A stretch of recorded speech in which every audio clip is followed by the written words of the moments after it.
All right, I'm talking with Jennifer McKee. Now, Jennifer, we just got a news release from your office that you've had an individual pay a substantial fine. And tell me what's going on with this news release. Well, there was a security salesperson from New York City named William Harbatuk. He was registered in Montana, and his employer, PHX, which is also sometimes known as Phoenix or sometimes known as Blackwell Capital Markets Incorporated, they were under orders in Montana to keep a close eye at the activities that he was doing in his clients' accounts. And the reason that we had asked for that level of supervision for Mr. Harbatuk was that he had previously engaged in a practice called churning, which is where a salesperson will order a lot of sales or trades on their client's account in an effort to drive up commissions for themselves and not really to generate profits for their clients.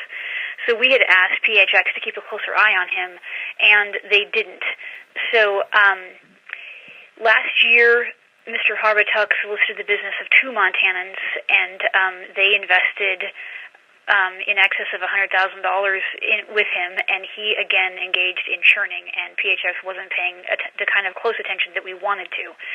So one of those victims was repeatedly asked for more information about their account. They felt like things weren't going right, but they didn't get any kind of response from the company. So we came in as a securities regulator and reached this agreement with PHX and one of its top executives and Mr. Harbatuk, where Mr. Harbatuk is permanently barred from doing business in Montana. He's paid his $10,000 fine.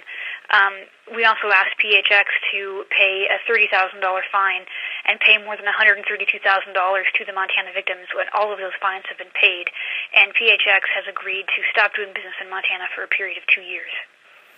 Wow. How about that? A lot. Yeah, so basically what's the lesson that people need to take who are just listening, who are maybe clients of financial organizations? Well, when something doesn't seem right, don't just be patient. I mean, we found out about this case fairly soon because the victims were vigilant and they knew who to call. And we are the folks that you should call if you suspect something that's not working right in an investment account that you have.